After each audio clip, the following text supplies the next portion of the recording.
কামারপুকুরের Satberia park পরিদর্শনে গিয়ে গ্রাম পঞ্চায়েত প্রধানের বিরুদ্ধে স্থানীয়দের ক্ষোভ ও বিস্ফোরক অভিযোগ শুনলেন গোঘাটের বিধায়ক প্রশান্ত দিগার। সোমবার তিনি কামারপুকুরের সাতবেরিয়া পার্কে যান এবং সেখানে স্থানীয় বাসিন্দা ও পার্কের দায়িত্বে থাকা কর্মীদের সঙ্গে কথা বলেন। সেই সময়ই কামারপুকুর গ্রাম পঞ্চায়েতের প্রধান রাজদীপদের বিরুদ্ধে একাধিক অভিযোগ ওঠে। স্থানীয়দের দাবি, দীর্ঘদিন ধরে পার্কের ভিতরে নানা অবৈধ কার্যকলাপ চলত। পাশাপাশি পার্কের কর্মচারীদের অভিযোগ, পার্ক থেকে যে অর্থ উপার্জন হতো তার সমস্তটাই পঞ্চায়েত প্রধান রাজদীপদের হাতে তুলে দিতে বাধ্য করা হতো। এই অভিযোগ ঘিরে এলাকায় ব্যাপক চাঞ্চল্যের সৃষ্টি হয়েছে। এদিন বিধায়ক প্রশান্ত দিগারের সঙ্গে উপস্থিত ছিলেন বিজেপি নেতা অলোক দলুই, সেলিম মণ্ডল, সত্যজিৎ টুডু ও চিন্ময় মল্লিক। ঘটনা প্রসঙ্গে বিধায়ক প্রশান্ত দিগার বলেন, আমার কাছে আগে থেকেই অভিযোগ এসেছিল যে এই পার্কে নানা ধরনের অবৈধ কার্যকলাপ চলত। সেই কারণেই আজ এখানে এসে স্থানীয় মানুষজন ও পার্কের কর্মীদের সঙ্গে কথা বললাম। তারাও একই ধরনের অভিযোগ করেছেন। তো হতোই, কিছু একটা নোংরামি কাজ হতোই, যেটা হচ্ছে আমাদের যে লজে যে সমস্ত মানুষজন যেত, ছেলেমেয়েরা, তারা এখানে এসে থাকতো 3 ঘন্টা 4 ঘন্টা, আমরা নিজের চোখে দেখেছি 3 ঘন্টা 4 ঘন্টা থাকতো, তারপরে বেরিয়ে চলে যেত। এইসব বলার পরেও এসব বন্ধ হতো না কোনোদিন। মানে যার যেটা জোর সাথে এখন চলবে আইন, আমাদের তো আর কিছু বলার নাই। আমরা বলতে গেলে আমাদেরকে কিন্তু জোর জবরদস্তি খেতে হয়েছে। ঢুকলে আমাদেরকে বলতো পার্কে ঢোকা যাবে না। সেই পার্কে যারা দায়িত্ব কর্মী ছিলেন, আরও যারা তৃণমূলের নেতা ছিলেন, তারা বলতেন ঢোকা চলবে না। আমরা কিন্তু আসতুম, ওই চুপ করে ঢুকতুম, বেরিয়ে চলে যেতাম। আর লিগালভাবে তো এমনি কলকাতা থেকে লোকজন যারা ফ্যামিলি নিয়ে আসতেন তারা থাকতেন, 2 দিন 3 দিন তারা থাকতেন। আমরা বুঝতে পারতাম না এটা ফ্যামিলি। আর যেগুলো নোংরামি হতো তারা তো আসতো, 3 ঘন্টা থাকতো, বেরিয়ে চলে যেত। যার মানে কি বলবো, আমাদের এগুলো আমাদের গ্রামের যে 3-3টে মেম্বার ছিল, 15 বছরের 3টে মেম্বার ছিল, 3টে মেম্বারই রাখা। কিছুদিন আগে হলো, 24 সাল থেকে শুরু হলো। এই যখন প্রথম আমাদের ব্লক সভা মানে পঞ্চায়েতের কামারপুকুরে অঞ্চল সভাপতি হলো, ওখান থেকে রাজদীপের শুরু হলো প্রধান।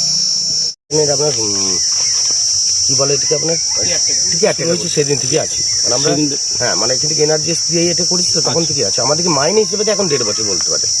মানে আগে মাইনে দিত না। আচ্ছা, এখন মাইনে প্রধানকে দিয়ে প্রধান নিয়ে এসবেন। আমি অনেকবার বহুবার চেয়েছি যে আমার রসিদ কই। আমি এমনকি পঞ্চায়েতের এক্সিকিউটিভ ইঞ্জিনিয়ার যারা দায়িত্বে আছেন তাদেরকে আমি বলতাম আমি তো 2 দিন বাদে ফাঁসবো, কিন্তু আমার একটাই ব্যাপার, আমি কিন্তু অনলাইনে টাকা দিতাম। ঠিক আছে, অনলাইনে আমি তাকে 24 সালের পর থেকে আমি কোনো রসিদ পাইনি। প্রধান নিতেন, কি নাম হিসেব করতে টাকা পারে। অনেক সময় বলতে ক্যাশ টাকাতে কিন্তু আমি ইয়ে করেই টাকা দিতাম না, ক্যাশ টাকা দিতাম না। আমি অনলাইনে হলে আমি অনলাইনে দিতাম, কিন্তু যাতে আমি প্রমাণটা থাকে আমার কাছে।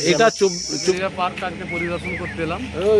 তো এসে যেটা দেখলাম, আমি তো দীর্ঘ সময় ধরে অভিযোগ পাচ্ছিলাম যে এই সাতবেরিয়া পার্ক একটা মানে অসামাজিক এবং অনৈতিক কাজ, এখানে কুকর্ম হয়। সেটা একেবারেই সরাসরি সবারই সাধারণ মানুষের, এখানকার স্থানীয় বাসিন্দাদের যে যার দিকে আঙুল তুলে, সেটা হচ্ছে এই কামারপুকুর অঞ্চলের প্রধানের দিকে।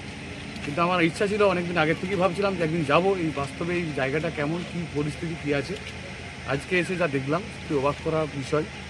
তো এখানকার স্থানীয় মানুষরাও বলছেন, যিনি এখানে দায়িত্বে আছেন উনি নিজেও স্বীকার করছেন যে এইখানে সমস্ত রকম অপকর্ম হতো এবং এখানকার নেতৃত্বদের ইন্ধনেতেই সেটা হতো এবং ওনারাও যুক্ত আছেন, এটা অকপট স্বীকার করে নিলেন।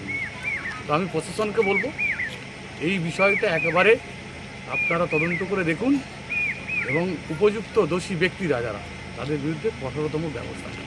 প্রথম বলি, এই পার্কটা ভবিষ্যৎ দেখুন, পার্ক করার উদ্দেশ্য যেটা হওয়া উচিত সেটা হচ্ছে মানুষকে, সারাদিন মানুষ তার নিজস্ব কাজকর্মের মধ্যে সীমাবদ্ধ থাকবে। একটা টাইম, অবসর টাইমটা তারা এসে একটু বিনোদনমূলক আনন্দ করবে, একটু ঘুরবে, একটু ফুলের বাগানের সামনে বসবে। এই রকম একটা মানুষের কি বলবো, একেবারেই মানুষকে বিনোদন মানে আনন্দ দেওয়ার জন্য, সেই আনন্দটা যদি অনৈতিক, আনন্দটা যদি একেবারে ইলিগেল কাজের মধ্য দিয়ে হয়, সেটা তো মুশকিল ব্যাপার। এইখানে আনন্দ দেওয়ার জায়গা ছিল না, এটা একেবারে পুরোপুরি অনৈতিক ইলিগেল কাজ হতো। তো ভবিষ্যতে এইসব কাজগুলো তো বন্ধ হবেই, সরকার চেঞ্জ হয়েছে। আমি এটুকু আশ্বস্ত করতে পারি এখানকার স্থানীয় মানুষদেরকে, এইখানে আজকের পর থেকে কোনো রকম কোনো অনৈতিক কাজ এই জায়গাতে হবে না। সুস্থ পরিবেশ থাকবে। এখানকার যে সমস্ত মানুষজন আছে, মা বোনেরা আছেন, ছোটো ছোটো বাচ্চারা আছে, তারা এসে কী শিখবে এখান থেকে? যদি এখানকার মানুষ যদি এসে এখান থেকে কী শিখে যাবে যে একজন রাজনৈতিক, একজন প্রভাবশালী ব্যক্তি, একজন প্রশাসনিক প্রধান তার নেতৃত্বে অনৈতিক কাজ হচ্ছে, তারা শিখলে চোখে দেখবে। সেই জায়গা নেই, সেই জায়গার অবসান হয়েছে। নতুন করে এই পার্ক সাজবে, মানুষের জন্য, সাধারণ মানুষের জন্য এই পার্ক উন্মুক্ত হবে। অত্যাধুনিক সুসজ্জিত লজ সানা লজ আরামবাগের চন্দ্রবান হাই স্কুল ও পুরসুরার দিগুড়িঘাটের মধ্যবর্তী লঘু চকের মনোরম প্রাকৃতিক পরিবেশে গড়ে উঠেছে এই অনন্য ঠিকানা। বিবাহ, অন্নপ্রাশন, এনগেজমেন্ট বা যে কোনো সামাজিক অনুষ্ঠানের জন্য সর্বাধুনিক ব্যবস্থায় প্রস্তুত সানা লজ। রয়েছে পর্যাপ্ত গাড়ি পার্কিং সহ আধুনিক সব পরিষেবা, সবই আপনার সাধ্যের মধ্যে। আজই বুকিং করুন আপনার স্বপ্নের অনুষ্ঠানের জন্য আপনারই পছন্দের ঠিকানায়। সানা লজ, দিগুড়িঘাট ও চন্দ্রবান হাই স্কুলের সন্নিকটে লঘু চকে। যোগাযোগ শাহনওয়াজ মোল্লা, মোবাইল নাম্বার 9734754516, 9641092406।